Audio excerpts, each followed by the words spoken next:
I tell everybody turn their phones off behind the wheel. Once you lose a child, there is nothing that important. This week in Pennsylvania, a grieving mom is a step closer to tougher laws for distracted driving. Republicans in the House and Senate unite and unveil their ideas to further fund higher education in PA. And a push to cap tuition at cyber charter schools at $8,000 per year per student is moving at the Capitol. Hello and welcome to This Week in Pennsylvania.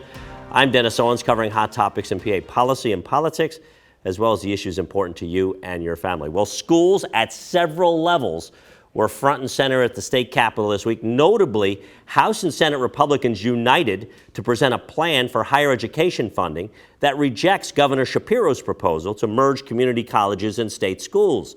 Republicans want $5,000 scholarships for students in high-priority industries like tech, nursing, ag, and teaching if they promise to stay and work in the state after completing their studies.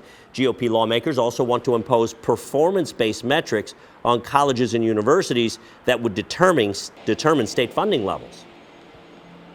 We cannot continue to invest more in a system without respect to outcomes that system is producing. We need to ensure that when students are leaving our flagship institutions, that they're performing in the jobs that they're seeking, that their degrees matter, that the cost is coming down. Senate Republican leader Joe Pittman said he'd like to see skills games taxed with cash funding some of those college and university programs. Governor Shapiro said he's happy Republicans are willing to act because, quote, inaction is not an option when PA is 49th out of 50 states in terms of higher ed funding. There's a more unified front between the governor and lawmakers on a plan to address the state's teacher shortage. It's a student teacher stipend program that opened this week. Qualified students will get $10,000 stipends, $15,000 if they work in high need areas like special education. Currently, student teachers are mostly unpaid, scaring away some of them. The governor calls stipends a bipartisan victory.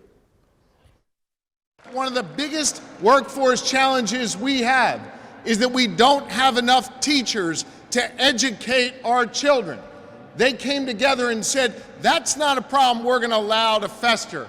That's a problem we are going to solve in Pennsylvania.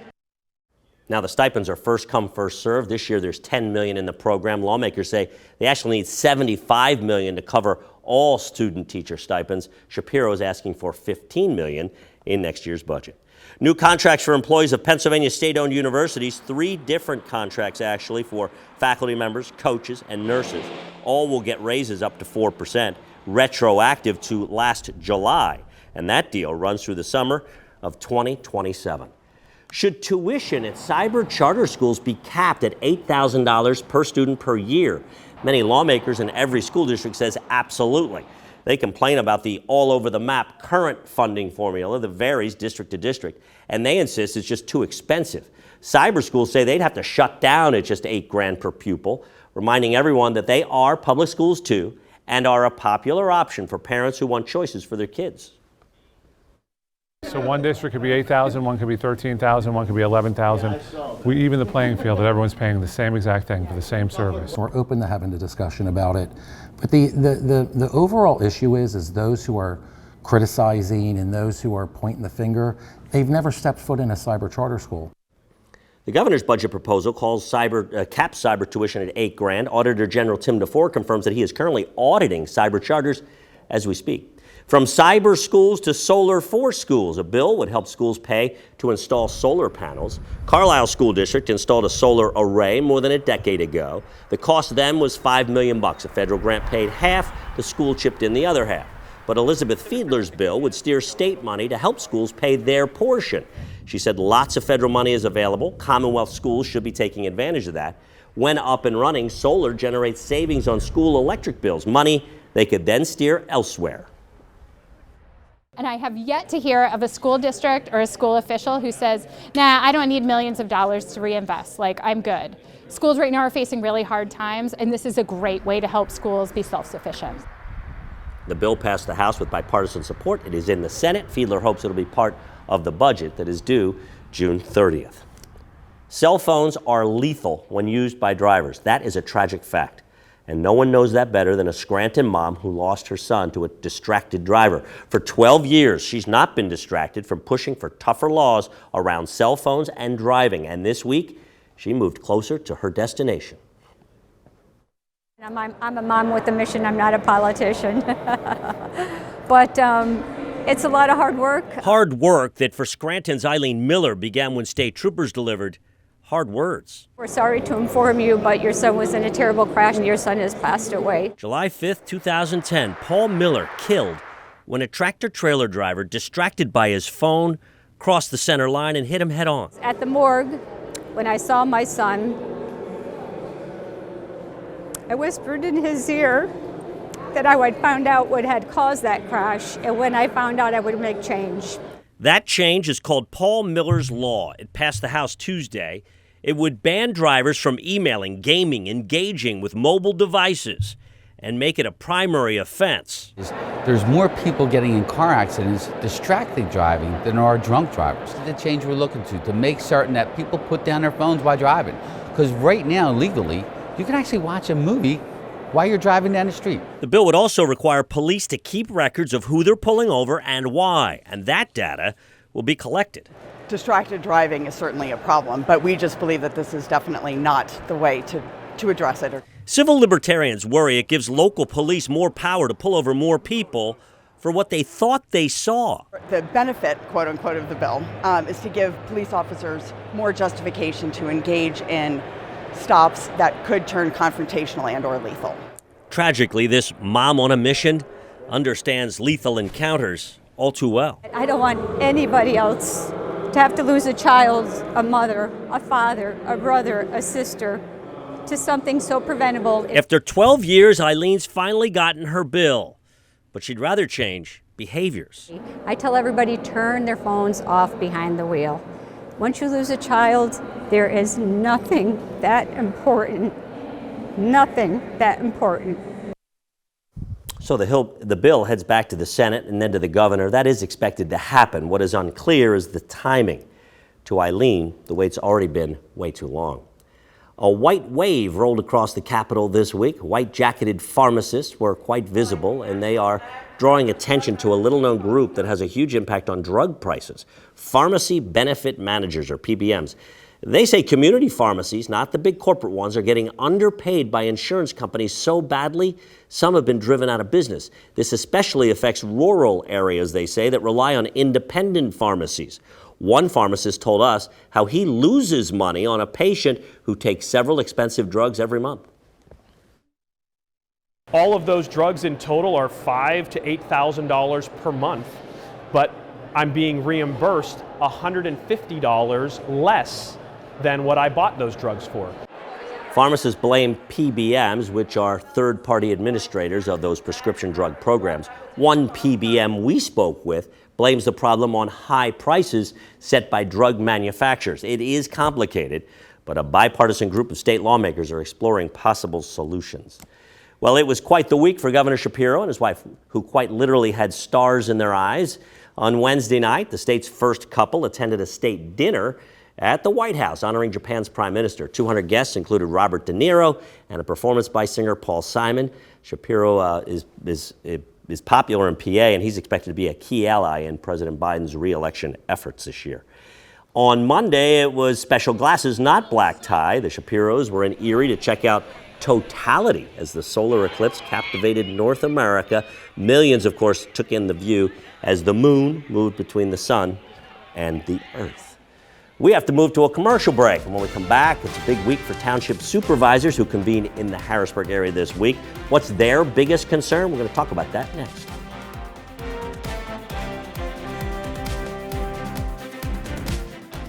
This PA Chamber Minute is paid for by the Pennsylvania Chamber of Business and Industry. It's no secret that Pennsylvania needs to become more competitive. Governor Shapiro just said in his last budget address, he is sick and tired of losing out to friggin' Ohio. That's exactly the attitude that we need. But honestly, Pennsylvania is not only losing to Ohio. We are falling behind other states as well.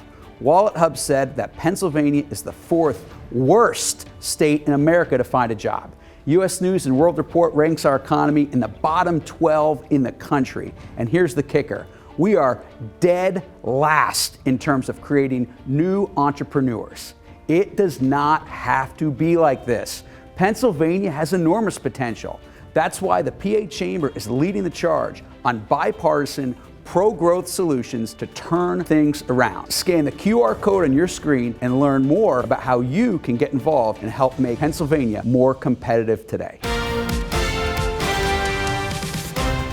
Welcome back to This Week in Pennsylvania. We are joined now by David Sanko. He's the Executive Director of the Pennsylvania State Association of Township Supervisors, PSATS.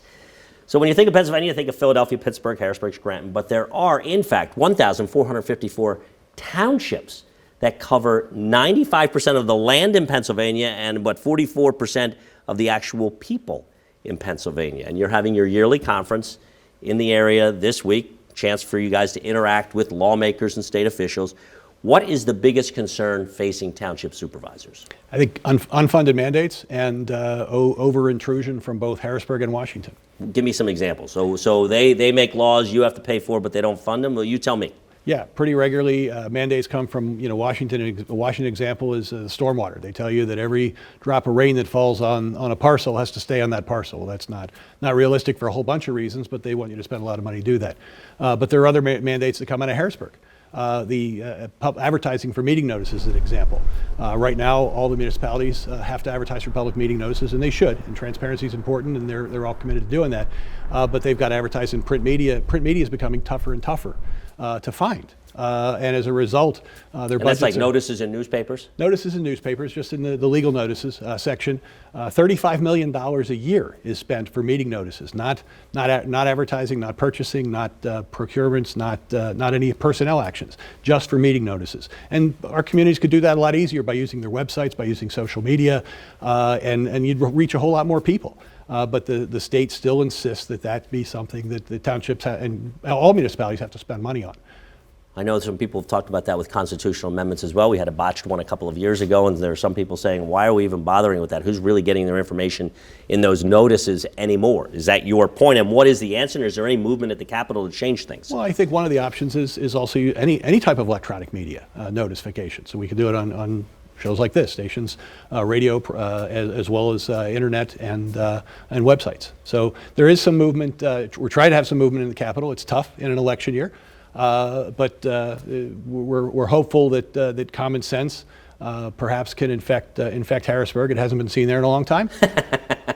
Common sense, not common practice in Harrisburg all the time? Common sense is not as common as it used to be. You might be the perfect guy for the job you've got, though. You were actually under Democratic Governor Ed Rendell. You were a PEMA director, but you're also basically Republican in your background. You were chief of staff for Mark Schweiker, former lieutenant governor and then governor. How do you change minds? How do you get your points across to lawmakers, and are you seeing them being receptive? Well, I think our members, and that's one of the cool reasons why I like what I'm doing now, because there's not a Republican or Democrat way to fill potholes or pick up trash or provide for a lot of the basic services.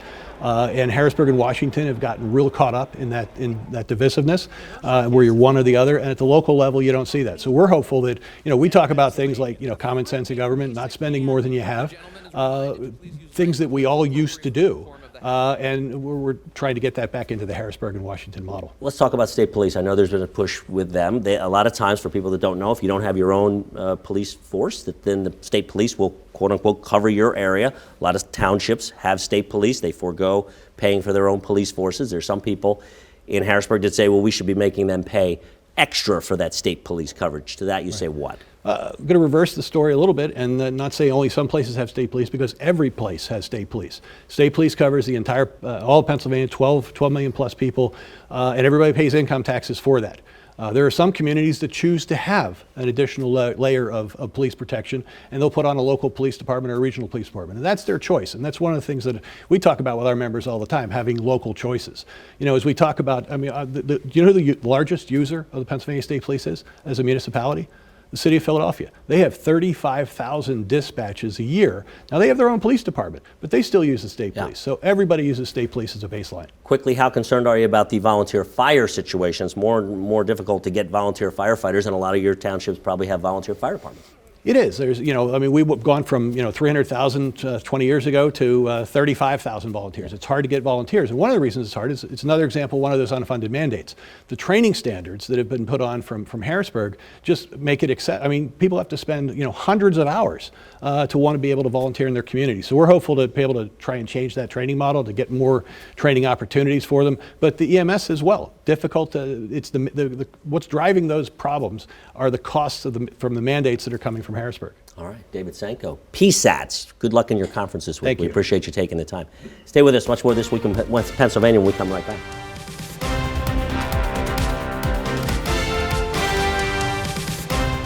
And welcome back to This Week in Pennsylvania. We have our analyst, Christopher Nicholas, Danielle Gross. Thank you both for being with us. Well, this week, Republicans, House and Senate seem united, which does not always happen, by the way, as you know, on a higher education funding formula. It would involve scholarships for students if they agree to stay in Pennsylvania after their studies. Also, performance-based metrics for the schools. Some people were saying we'd rather target the money toward the students than the specific institution. And they also rejected Governor Shapiro's plan to roll community colleges and state schools into a new bureaucracy, saying we don't need another bureaucracy. And that seems to be rejected. Just reaction to what you heard. Well, I think keeping the community colleges and the PASHE schools separate are good. They have different missions. They're in different parts of the state. In terms of the scholarships and all, a clear conservative consensus has emerged over the last 20 years that we want those dollars to follow the student and not necessarily the building. And that will create more competition. Competition is good. Everyone I know who's a higher education stakeholder has said, okay, like there's no harm in talking. Like let's talk this out. Let's see what we can come up with. Like Chris, we agree again that keeping community colleges and PASHE schools separate is a good idea. Not only do they have different missions, but they basically serve different kind of groups of students and have different goals. And we'll really see. I wouldn't think that a student going to a institution of higher education with a $100 billion endowment necessarily should get the same kind of scholarship or have the same kind of dollars follow them as someone who maybe wants to study, to be a teacher and go to a PASHE school that doesn't have that same kind of dollars available. Like, why would we spend public tax dollars when there's some institutions that have tremendous. Senator Dave Argall, though, said we only need so many philosophy majors, and they seem to want to incentivize specific majors to get people into the jobs that are out there. Well, everybody, that's bipartisan, right? Well, yeah, why not? Why not say we need more plumbers and more teachers as examples, and give those kids studying that, or adults, a discount on that, right? So we want to incentivize more plumbers and more school teachers. So make it less expensive to get that. The philosophy majors, if they really want to do that right now, they can pay full freight and think about it a lot. To me, let me just ask one thing, because we're going to have to go to commercial break, but one of the big headlines was Joe Pittman, the Senate Majority Leader, saying let's tax those skills games and take a portion of the money and use it for some of these higher education plans, which seems to signal skills games, he's a pretty important guy. Skills games are going to get taxed and regulated here post-haste. What do you think? What do you think of the idea? Again, I'm working on that issue, just in full disclosure, and I think that it's well past time to tax skills games in Pennsylvania. I bet that money's already been spent 2 or 3 times. Well, that's the thing. Whenever there's a new pot of money, there's like 7 different people that want to claim it, and there's only I think there's a growing consensus that we are underfunding higher education, college, community college, trade school, that sort of thing. I think that's most people, both parties believe and that. Just to give you the number, we spent in this year just under $2 billion on higher ed, and the governor's proposal is just over $2 billion. Now, it won't help me. My kids are already through college. You have 5 coming up. We got a pipeline. Yeah, you guys have a pipeline. So it's all for you guys. Get these grants coming. Don't go anywhere. More This Week in Pennsylvania after the break.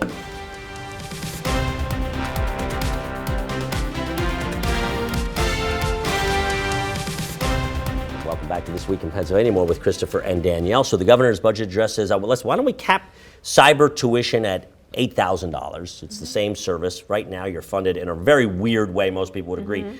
But depending on what district you're coming from, that's how much money you pay. And there's a bill now, and they're saying we want to normalize that. Now, the cyber charters are saying, hey, we are providing parents an option, and $8,000, we would have to close our doors at that. At least that was Commonwealth Charter Academy, which was the largest one in the state. Yes, and Commonwealth Charter Academy also reported over $100 million in profit the last year that their records And we are should public. know, you know so much about this because your firm is involved on the other side, so just so we're clear. We do. I am not, but other people are. So it is laughable. They pay millions of dollars in advertising. They pay millions of dollars in field trips. If my kids have a field trip in public school, I pay the $12 for the field trip.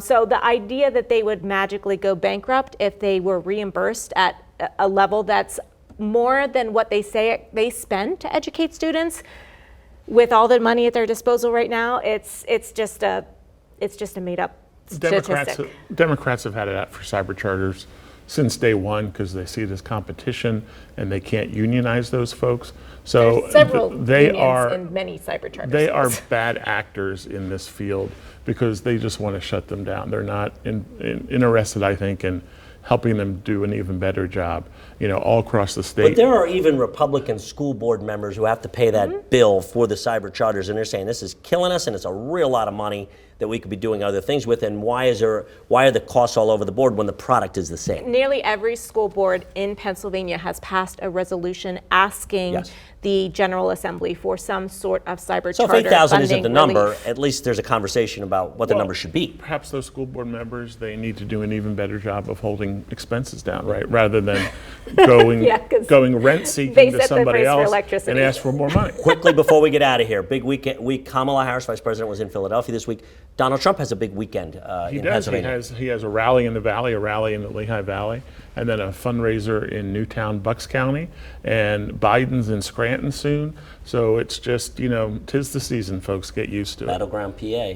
Yeah, really Ready? looking forward to it. I'm looking forward to next week. We're going to have Dave McCormick. He is the Republican U.S. Senate candidate. He's going to be on this very show. So we're certainly looking forward to that. Yep. He's got a race on his hands, but Well, I was talking to another reporter. I said, I think this October, Casey's going to wake up for the first time ever and have a competitive re-election on his hands.